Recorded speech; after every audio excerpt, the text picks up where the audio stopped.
Et bonjour à tous. Aujourd'hui il y a une nouvelle vidéo et comme vous l'avez dans le titre, aujourd'hui on est reparti pour une quatrième vidéo, je crois, thread d'horreur. Et j'ai deux histoires à vous raconter qui ont l'air plutôt pas mal. Écoutez, asseyez-vous, prenez popcorn. Déjà, n'hésite pas à t'abonner si c'est pas encore déjà fait, à liker. Et puis écoutez, c'est parti. Donc je vais raconter l'histoire d'une fille qui, quand les fêtes se sont passées, elle avait 21 ans, elle était en études de médecine et elle était partie au Portugal avec ses copines pour profiter un peu. Et en fait un soir, ils ont voulu aller dans un club à côté de la plage qui était quand même pas mal fréquenté par les jeunes de là-bas. Et elle raconte que tout se passe bien au début, ils prêtent quelques cocktails et ils dansent. Pour l'instant ils passent une bonne soirée. Et un peu plus tard, la fille en question, on va l'appeler Alice, elle rencontre du coup Ernesto qui était apparemment très séduisant et ils échangent quelques regards et au bout d'un moment ils décident de faire le premier pas et ils dansent ensemble. Donc après avoir un peu discuté, le jeune lui propose d'aller sur la plage pour parler un peu et être tous les deux. Donc comme le feeling passe plutôt bien, Alice du coup accepte et se retrouve seule avec Ernesto sur la plage sans ses copines et sans le bruit autour, juste pour parler avec lui. Donc apparemment il n'y avait aucun problème, ils prennent quelques photos ensemble, ils se chamaillent, vraiment tout à fait normal, ils se plaisent tous les deux et ils finissent même par s'embrasser d'ailleurs, mais ils ne vont pas plus loin. Ernesto lui propose alors de la ramener chez lui, sauf que Alice ne voulait pas et elle dit qu'elle est en vacances ici avec ses copines, du coup qu'elle a un hôtel et qu'elle va dormir là-bas cette nuit. Or Ernesto il insiste lui par contre lourdement, même plusieurs fois, et malgré ça Alice dit tout le temps non ferme et au bout d'un moment ça l'énerve et du coup elle part et rejoint ses copines. Donc là les vacances au Portugal se terminent et Alice ne reverra plus jamais ce jeune homme. Donc là on est beaucoup plus tard, donc quelques semaines plus tard, Alice ressent une démangeaison quand même assez importante au niveau de la zone vaginale. Donc elle pense que c'est une mycose et elle décide d'aller chez son gynécologue. Donc il lui fait un prélèvement et il lui prescrit des médicaments pour que ça la soulage. Donc là vous vous dites quel est le lien entre les deux histoires? Ça arrive, ça arrive. Donc 2 jours plus tard, Alice reçoit un appel de son gynécologue qui lui demande de revenir tout de suite en consultation dans la journée. Il lui dit de ramener une personne responsable, du coup elle est très confuse et anxieuse et Alice y va avec sa mère. Donc elle arrive dans le bureau du médecin et une fois arrivée, elle voit qu'il y a 2 agents de la police fédérale qui sont derrière la porte et qui attendent sans rien dire. Donc elle panique, elle demande ce qui se passe et le docteur lui demande tout simplement de s'asseoir et de prendre une grande inspiration. Et il lui explique alors que les germes qu'il a prélevés étaient en fait pas ceux d'une mycose, mais bien des germes que l'on retrouve uniquement dans des cadavres en putréfaction.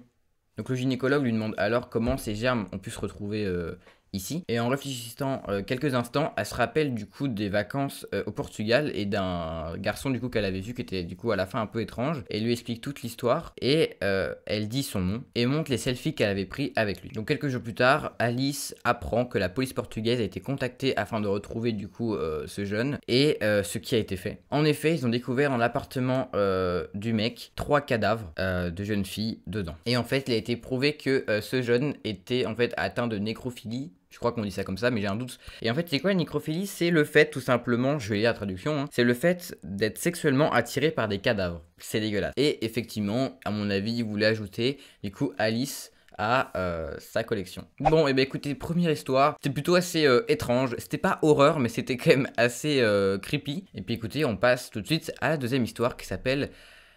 J'ai pas trouvé de nom, mais on va l'appeler tout simplement Maison hantée. Donc déjà, avant tout, il nous précise que cette histoire est totalement vraie. Donc, au moment des faits, il avait 14 ans et il a emménagé dans une maison dans le centre d'un petit village. Donc, il explique que les premiers mois, tout s'est très bien passé. Mais par contre, des choses étranges commençaient à arriver, notamment avec son chien qui était devenu un petit peu agressif et n'avait plus le côté joueur qu'il avait avant. Il explique qu'il restait dormir du matin au soir et qu'il voulait plus du tout se promener. Il bougeait plus, il était comme sans vie. Mais il raconte qu'il aboyait par contre très souvent en direction des escaliers, qui étaient une sorte d'escalier tournant en bois. Et il dit aussi qu'il y avait plusieurs objets qui bougeaient ou qui disparaissaient sans aucune raison. Pour le moment, il dit qu'il n'y a rien d'alarmant, même si c'est un petit peu étrange. Pour lui, c'est pas grave, ça arrive, pourquoi pas, peut-être que son chien avait un mauvais mood, on sait pas, et il prête pas plus d'attention. Mais plus le temps passait dans leur nouvelle maison, plus ils avaient l'impression que quelqu'un était avec lui et sa mère. Et il explique qu'entre temps, ils ont été contraints de se séparer du chien parce qu'en fait, il était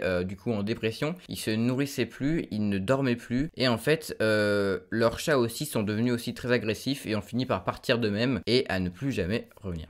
Donc 4 mois après leur emménagement, sa mère était partie voir un ami un soir, même un week-end, et en fait du coup lui s'est retrouvé seul 2 jours dans cette maison. Et il raconte qu'il était au premier étage dans sa chambre et qu'il était en train de regarder du coup des vidéos. Et il était environ 3 h du matin et il entend des pas assez lourds se trouvant à l'étage du dessus. Il explique que c'était des bruits de sabots, comme si quelqu'un faisait des allers et retours dans la chambre, au début très doucement et à la fin il marchait de plus en plus vite et même selon lui courait. Donc il explique que ça durait environ 3 à 4 minutes, donc ce qui est quand même assez long en soi quand même pendant ce temps-là. Il explique qu'il était très effrayé et même tétanisé. Donc là il reprend ses esprits quelques minutes et il décide du coup d'y aller, donc de monter les escaliers pour aller voir ce qui s'est passé. Il se dit peut-être que c'était un chat errant qui est rentré par le Velux, mais en montant il se rend compte que le Velux est complètement fermé et du coup qu'il n'y a même personne. Donc il dort pas vraiment de la nuit, hein. Il sait toujours pas ce qui s'est passé. Et en fait le lendemain, il se rend compte quand même qu'il y a des taches